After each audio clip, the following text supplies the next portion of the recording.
welcome to my channel, The Love Tita Heart, the channel for the non-stop followers of Alden and Maine, who will serve as voice for those who cannot express their feelings for Aldab. Kamusta po kayo mga ka-non-stop? Good day po sa inyong lahat. Bago po tayo tumungo sa kaganapan kay Alden and Maine, please subscribe and hit the notification bell para ma-notify po kayo sa mga bagong video na i-upload ko. Salamat po! Happy Heart mga ka-Aldab! Congratulations kay Maine Mendoza! Makabata Awardee ang Nag-TV Award 2024. Ilang taon na rin na palaging nakakasama si Maine na mabigyan ng pagkilala sa award-giving body na ito, ang Makabata Awardee. Binibigyan ng pagkilala ang mga artist dito bilang pinaniniwalaan na makapagbibigay ng magandang halimbawa sa mga kabataan at mga bagong henerasyon to pursue good values. Kaya naman nagpapasalamat si Maine Mendoza sa pagkilala na ito. Congratulations muli, Maine Mendoza. Tatak na talaga ni Mengay ang the most influencer mula pa noon hanggang ngayon.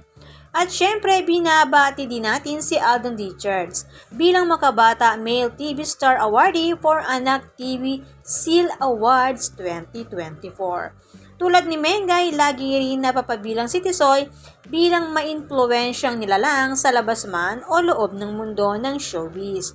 Na sobrang hilig sa twinning ng magka-better half na ito, pati sa awards pareho pa rin. Kaya naman congratulations kay Mrs. Nico Maine and Mr. Richard Fokerson Jr., ang mag-better half na pinakamabentang celebrity endorsers. Lalo na noong panahon ng Aldab way back 2016. Lahat na yata ng bigating produkto ang Aldab ang kinuha bilang endorser. Kaya maraming nasa pawang sila Alden and Maine noon dahil halos silang dalawa na lang yata ang nakikita ng malalaking kumpanya para kuning endorser at cover ng magazine. Na masasabing Aldab talaga ang pinagmulan para mapansin ang husay at kagwapuhan ni Alden Richards. Ewan ko ba, yung unang 5 taon ni Alden sa showbiz mula 2010 hanggang June 2015, hindi masyadong napapansin ang husay sa pagganap. May mga award pa siya at sobrang gwapo at bait, pero parang hindi lumalabas ang charm ni Alden. Pero pagtuntong ng July 16, 2015, mula na magkita sa split screen ni Yaya Dab, Maine Mendoza, parang magic, bigla na lang nakita kung ano ang meron kay Richard Jr. Parang nagsilbing instant light si Nico Maine kay Richard Jr. Nagsilbing liwanag si Mengay sa ilaw ni Tisoy na kukurap-kurap na halos gusto na yata niyang bitawan ang showbiz dahil hindi niya malaman makita kung paano ba ang kulang o ano ba ang kulang. Si Maine Mendoza lang pala ang may tangan o hawak ng spotlight para magliwanag ang bituin ni Alden Richards. Si Nico Maine Kapili Mendoza pala ang siyang tanglaw sa daan patungo sa isang tagumpay para sa karir, sa buhay at pag-ibig ni Richard Fokerson Jr. Sa madaling salita po, isang tunay at makatotohanang inspirasyon at wagas na pag-ibig pala ang kulang kay Tisoy na siya namang hatid ni Mengay na itinadhana ng may kapal na pagtagpuin at maging isa ang kanilang mga puso. Pag-iibig ang tunay ang naging hatid nila sa simula pa lang, sa araw-araw na masaya at malaya, na siyang nakatatak sa puso ng bawat tunay na Aldab Nation and true-blooded Aldab Nation. At ang wagas na pag-ibig ni Maine kay Alden ang siya namang nagpatibay at naging lakas ni Alden at na makamit ang rurok ng tagumpay sa showbiz. At dahil dyan, binabati natin si Alden Richards ng happy 14th years sa Philippine showbiz industry. Congratulations, Alden Richards! Bilang isa ngayon na pambansang Bay, multimedia star, CEO ng Merit Corporation, founder ng AR Foundation, philanthropist, matagumpay na businessman. Kaya naman, happy first anniversary sa Stardust Lounge. At syempre, matagumpay at masaya bilang isang ama ng mga anak nila ni Mengay sa kanilang happy life is a peaceful life sa kanilang pribadong buhay pag-ibig.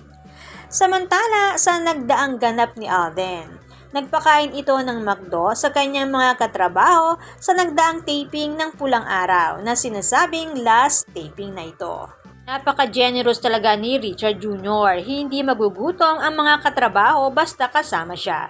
Ika nga, mahilig maglibre.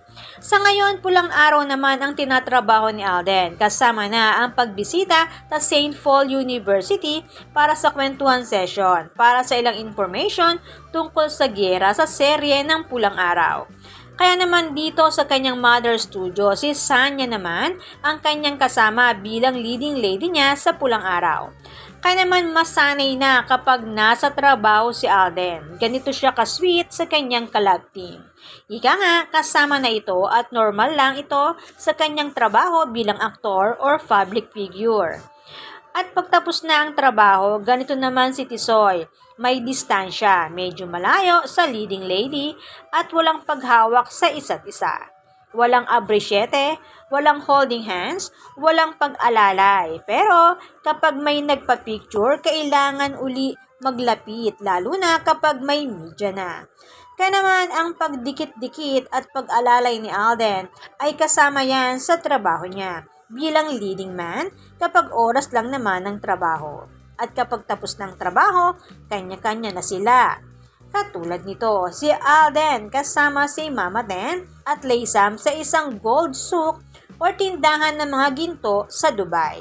Taan na 3 lang sila kaya may palibreng drinks ang store owner, 3 tubig at 3 avocado shakes. Nagala ang 3 bago umuwi sa Pinas galing sa pagpopromote ng movie sa Dubai.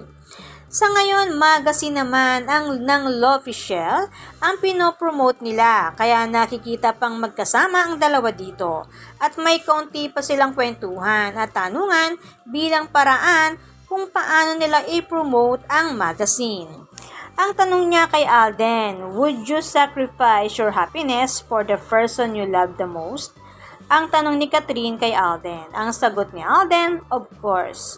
Kasi love is sacrifice. I really value happiness of other people more than mine. When I see them happy, I'm happy. Ang sabi ni Alden Richards. Matatandaan na sabi nga ni Alden sa sagot niya kay Dito Boy, pagdating sa romance, of course, you have to take care of your partner. Nakikita ko ang sarili ko na parang of course, siya muna, bago ang sarili ko, ang sabi ni Alden. Halos pareho ang pag-amin ni Alden pagdating or patungkol sa pinakamamahal niya. Nasagot ni Alden sa naging tanong ni Catherine na amaze siya. Sa reaksyon niya, halatang hindi siya nakakaramdam ng ganon sa karelasyon niya. Na-amaze siya dahil iba ang pagmamahal ni Alden kay Mrs. Nico Maine Pokerson. Sa reaksyon pa lang ni Catherine, nasagot na hindi siya nakakaranas ng ganong pagmamahal sa karelasyon niya ngayon. Dahil kung nararanasan niya yon sa ngayon, hindi para siya ma-amaze, kundi a-agree lang siya ng bongga. Sa madaling salita, hindi niya pa na-experience sa karelasyon niya ang katulad ng ginagawa ni Alden kay Maine na siya niyang karelasyon magpasa hanggang ngayon. Kaya naman, good vibes lang po tayo non-stop. Salamat po sa lahat na nag-comments at sa lahat po ng buong pusong nagmamahal at sumusuporta kay Alden and Maine. Salamat po sa lahat ng subscribers. Shout out po sa inyong lahat. Thanks and God bless everyone! Salamat po sa lahat na comment. Shout out po sa inyong lahat. Sorry po, hindi ko na po kayo iisa-isahin. Sobrang dami po ninyo. Patunay lamang po ito na talagang lumalakas lalo at sumisigla ang buong fandom sa ganitong pagkakataon. Salamat po sa inyong lahat. Aldab lang ang malakas. Hangad ko po ang magandang kalusugan para po sa inyong lahat. Salamat po Aldab Nation and True-Blooded Aldab Nation. Thanks, stay safe, and God bless everyone!